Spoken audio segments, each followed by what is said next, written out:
Welcome to the Module 4 of the Dignity Initiative at the IOM. My name is Camilo Azcárate. I'm with my colleagues Donna Hicks and Michael Person. And today we will be presenting on some of the dynamics that take place in international organizations that may challenge the capacity of the organization to provide, protect, and promote human dignity in that organization. I'm going to share a PowerPoint that explains some of these dynamics. We have selected 4 of them that are very common in international organizations. Of course, they're not exclusive for international organizations, but most international organizations have these challenges to human dignity that we wanted to highlight in this online module. So I'm going to share my the presentation, and we will start from there.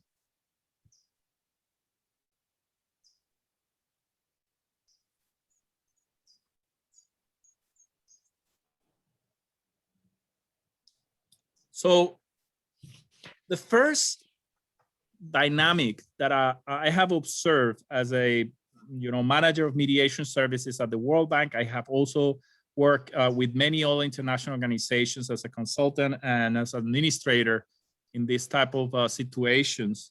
The first one that we're going to describe that you may be familiar with, we have called it the end justifies the means.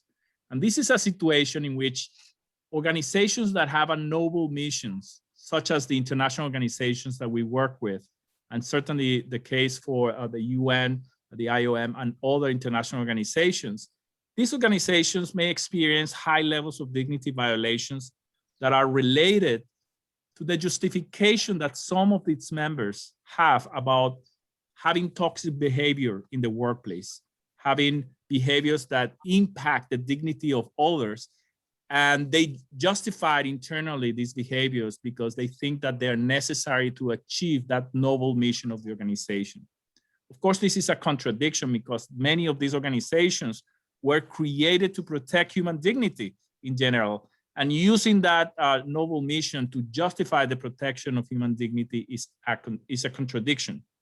Now, the way that this looks in practice is the overuse of dominating tactics in decision-making, invalidation of personal struggles, microaggressions to handle decision-making and conflict management within the organization. So whenever there's a decision or a conflict that takes place, the people sometimes use these dominating tactics, imposing their wills, not listening to other people, not acknowledging them, not including them, and even threatening them in an indirect or direct manner. And these are violations of human dignity that are common and justified by these supposedly higher ends that they're trying to accomplish. So we have identified a few elements of human dignity, of the ones that we have mentioned in our earlier online sessions. They include safety, accountability, and fairness. So these are the elements that are impacted by this type of dynamics. So I wanted to get the reaction from Donna and Michael on this one. You want to, Michael? Well, I mean, I'm just observing from a consulting perspective also that in many, sometimes NGOs that have this mission to do good, they are actually in many ways, and I think, Donna, we had some workshops with people like that where that's the cover that they have for neglecting internal dignity violations. And sort of we have basically, we're in the world to do good, and so that we can't do wrong. And yeah, so that's sort of this is a well-known mechanism psychologically. And that's sort of something that can easily be adjusted when paid attention to. Well, I think that's the key, Michael, that what you said, you have to pay attention, because what my experience has been that people, even in a workplace that's not an international organization, this dynamic gets created mostly because even though they have this wonderful mission, they may not be even aware of the extent to which they are using dignity violating tactics and not recognizing people's struggles and getting away with microaggressions. My experience is that the ignorance around issues of dignity are just enormous. And where people don't get these kinds of trainings like we're doing here with IOM. And I mean, giving people the benefit of the doubt, assuming they just don't know. And yes, they can still have that noble, mission in their mind, but how they are affecting people inside the organization, I think that just requires dignity education. And this is what we're doing here with all of you. And honestly, once people understand this dynamic and understand dignity, it's their responsibility to not violate dignity. And it's their responsibility to actually honor the people, especially the people on the inside who are doing the work, 24/7. It just doesn't stop. So I think the ignorance, compounding this is really another factor we have to think about. Thank you. Thanks for your observation. I will go to the next one, which I call is a meso-level dignity challenge. So these are not necessarily individual behaviors that are impacting dignity, but a characteristics of the culture of international organizations that decreases the likelihood that people are going to provide for a defense to their dignity, do accountability, and so on. And sometimes this is described by people that work for international organizations as the golden handcuffs or the golden cage. And what that means is that the people that work in international organizations, sometimes this is the best job that they could get in their location. So these organizations work in many locations around the world, but the type of salary and benefits that they get are probably above the average and way above the average of what happens in those organizations. So what this creates is not that it is bad in itself, but this creates is a culture of fear that in which people are not willing to speak up. They're not willing to defend themselves and in any way try to hold other people accountable because they're concerned about losing a job that they probably won't get in any other organization locally. So the dignity elements that have been impacted, we have identified, created by this culture of fear, is the independence of people get compromised because they feel that they have to go along with whatever is being said and not, do not go their own way or speak up for themselves, which also decrease the accountability. So when people are not willing actually to hold other accountables, then that is a problem. It also impacts, of course, the level of safety and the fairness of the entire system. So I wanted to hear your reactions on this one.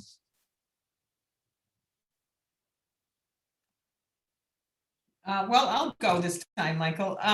So I think it's also it's very similar. There's a theme here in these dynamics, Camilo, that we have here in this PowerPoint. And whenever there's a culture of fear, there's always the potential for people to have their dignity violated in all these ways that you've described.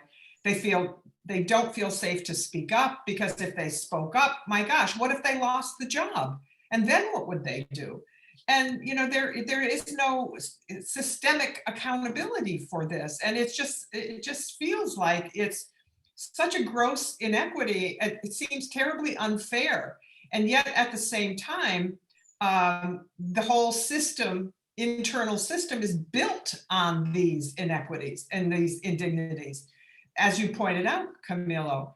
And so I think this really does require a system level intervention. It requires people at the top, people in those decision-making modes, to examine their policies and it's like what I said before, once you know, you're responsible. And if you realize, if you have a program like we're doing here, the Dignity Initiative, once you realize that this is what's happening systemically in your organization, you have a responsibility to address it, because this is just not in dignity terms. All of us, I think, would agree it's just not acceptable that people have to endure these kinds of handcuffs. I want to just sort of bring a positive spin, because this is actually great that that these organizations like IOM present such great working conditions. Now, what to do with that from a managerial perspective is actually, if you have everything there, why not use it for best organizational practices where people can speak up because they are treated with dignity, where you can really tap into the potential of everybody's intelligence, shared problem solving opportunities. And that, I think, is a shift in terms of the leadership, but also in the way that one can carry themselves in terms of contribution.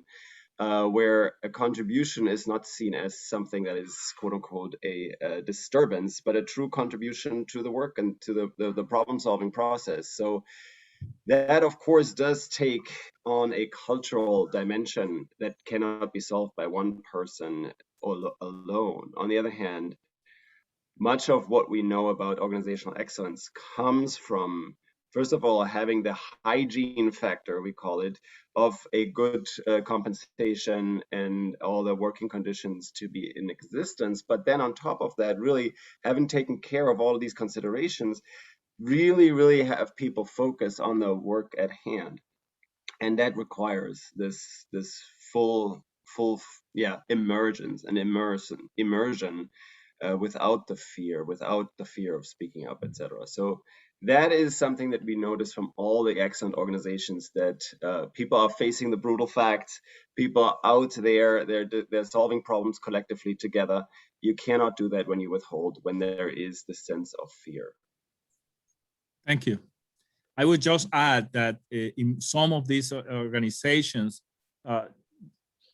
people who have worked for decades in one location, they depend on their visa status and their capacity to remain in that location with their job, and that creates an added challenge and an added fear, because it's not just losing a job, it's losing your entire life, which may be decades, and your family may have been already established themselves and sometimes born in those communities, but you lose your job and within 90 days you have to leave the country, which is pretty tough, something that I saw in a few occasions. So that increases that risk, let's say, and that fear that people have over their job. But thank you very much for those recommendations, because they sound very, very positive at the cultural level and the systemic level. Let's go to the next one.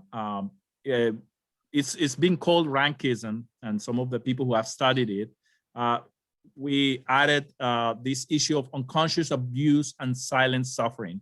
So international organizations tend to be highly hierarchical and bureaucratic. They have cumbersome processes, which may lead to both micromanagement and also the unconscious expectation that lower status members should accommodate and please higher status members, even when the request may be incredibly cumbersome and difficult to do. All the problems of this system that is hierarchical and cumbersome are pushed downward, and it is up to the people actually to resolve them. So the result is that lower ranking members sometimes feel unfairly treated and with limited recognition and inclusion. So I wanted to get your reaction on this.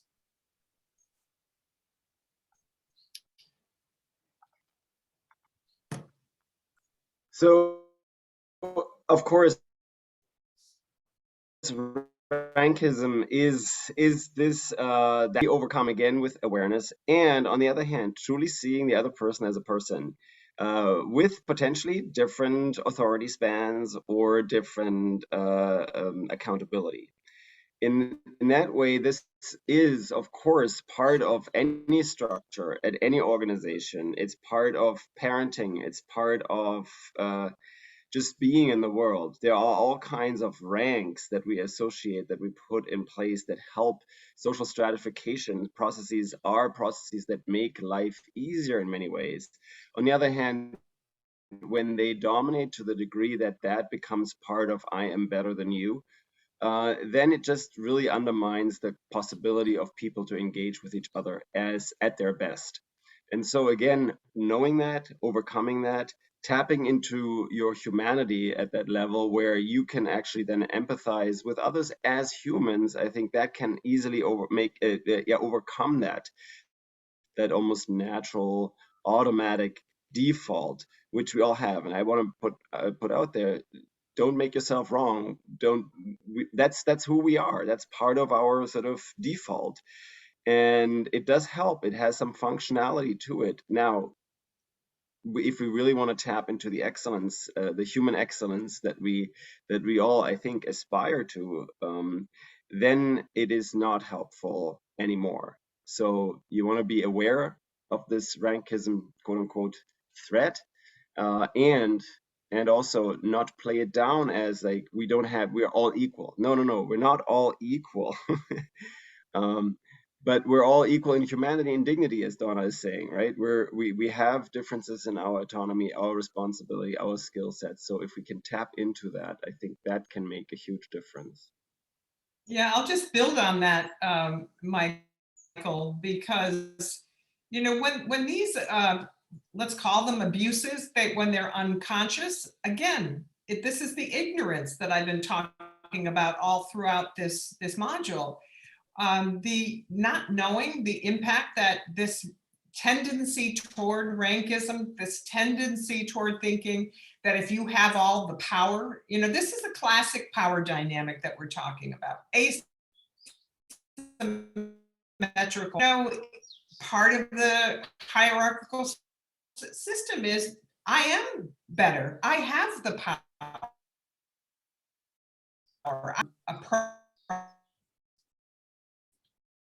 Approach that we take. We may all differ in status. Obviously, we live in the hierarchical world. It's that humanity that Michael was just pointing to. If we truly accept that, and I invite you all to do that, is to truly accept that we, everybody who works in an organization from the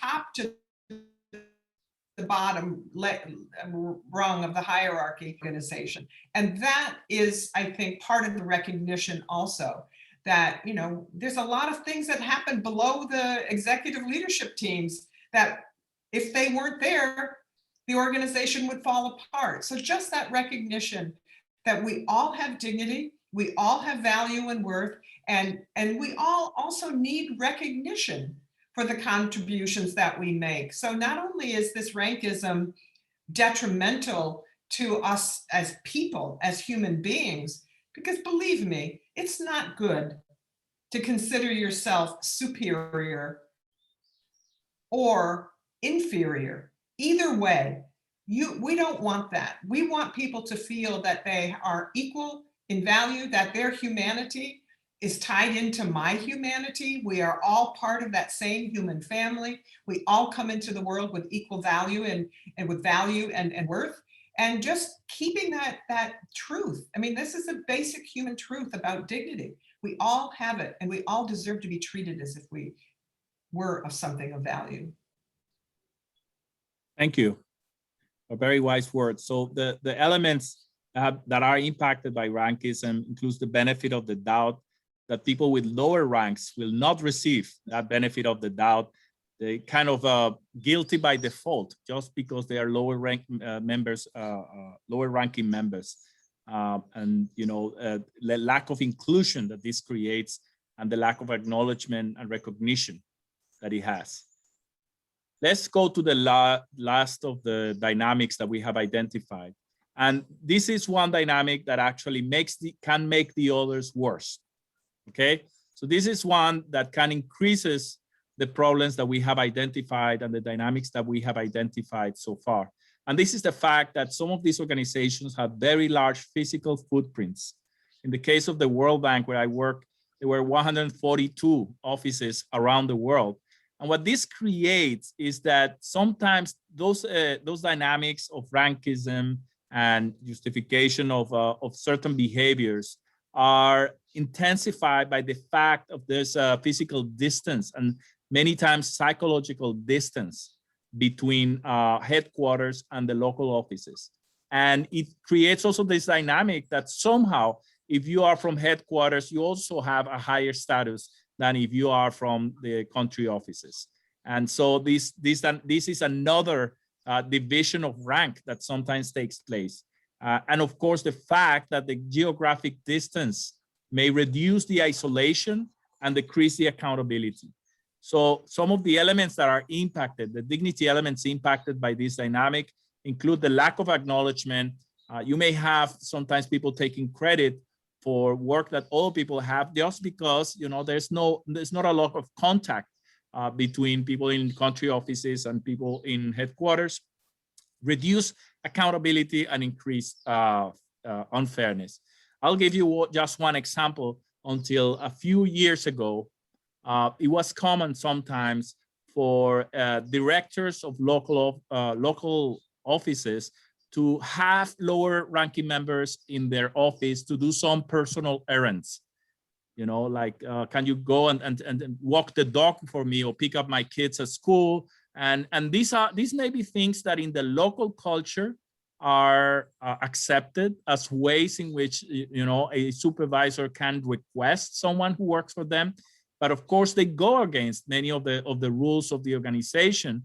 I mean, an administrative assistant shouldn't be doing personal errands for the director, even though in that country is done, and even if it's accepted, there had to be some guidelines in an organization I work with that were explicit about prohibiting this kind of request, because they were, you know, in violation of the boundaries that should exist between the personal life and the work life of a person. So I wanted to get your reactions about this situation created by the fact that there is such a large physical footprint in many of these organizations.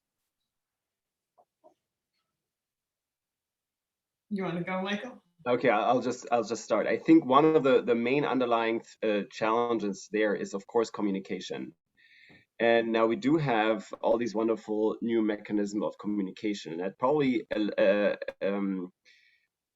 decreases some of the impacts that we're talking about in terms of just people not knowing, not being in touch, not getting acknowledgement, and communication itself does not solve any of the problems that we're talking about in terms of dignity violations in itself either. So this is, again, the dignity consciousness. How do you communicate with people around the world in that space? Where do you make sure that boundaries are set, that clarity is created, that fairness is created, that people even know about certain issues? Where is that communicated? That can only happen in a culture of safety, of psychological safety, where people feel free to speak up and to share and to be in a space where they can also not be, quote unquote, made wrong, and where they are acknowledged, where they truly acknowledge for what their contribution is and how they're doing that. And so this is a way to communicate. This is basically the dignity challenge in large organizations, is how do you communicate the dignity or with dignity across distance? And it's difficult to do that in physical proximity, right? But this is sort of the additional sort of challenge there, that most of the time when you speak to people, you have to come down to business. And oftentimes it's sort of in that space of a hierarchical organizations, like, I need to make sure that you don't do anything wrong. Instead of the command and control structure that is inbuilt, that's what we have. That's what the benefit of these large organizations is, that we can somehow control some of these behaviors. On the other hand, that may be exactly the challenge for doing that with dignity, with everybody involved. And we know that when that can be done, that culture is the access point to that. And that if you create that culture of dignity, it actually transcends boundaries in many places. And it does allow people to step into their higher self, their better self, their potential. And that, I think, is the opportunity for any organization, including IOM, to really sort of practice this with intentionality, so that nowhere there is a space where dignity is not sort of at least restored and part of the conversation and can be protected. I just love it the way you talk about that, Michael, about how this is an opportunity for personal growth as well, and achieving a personal excellence, and fighting these impulses, whether they're cultural or biological, these impulses that you and Camilo have pointed out. This is really the dignity work. It's the basis of the dignity work, how to switch those defaults. And again, whether it's cultural or whether it's something that's in the system, just naming the problem. And here is, adding to your communication dimension, Michael, I think what's really important is making it an explicit topic of conversation.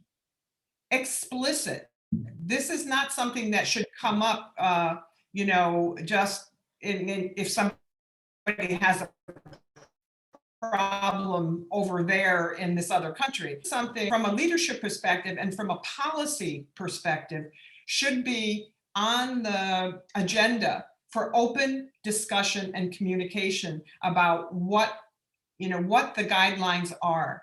And of course, the dignity guidelines that we've presented to you are, like the 10 elements of dignity. This is how we treat people as if they were equal in dignity. And even if the culture is challenging that, these are the norms and the policies of the organization, the dignity conscious organization, and keeping it open, because it's surprising how much comes out when you give people the space to talk about, a safe space to talk about these difficult issues, because people will struggle with the competing cultural norms and the norms of the organization. But nothing is going to happen unless you openly discuss it and put it on the table for, for open communication and for acceptance, frankly. Okay, so with this, we have finished the presentation of the dynamics and challenges that are common to international organizations. And, it's been a great opportunity to talk with my friends, Donna and Michael. And, we are very lucky to have them participating in this effort and the initiative of the IOM. I hope that you have learned a lot from these online modules. I think that they are a fantastic way to get introduced into the subject and to understand the importance of human dignity and why is it important to create communication that, that gets a common language that we can talk about when we talk about human dignity. Ombudsman do this continuously. We try to be agents of dignity in the organizations that we work for. So with this, we are going to finish our modules, and we look forward for continue working with you in some practical cases. So I don't know if Donna or Michael, do you want to say a few last words?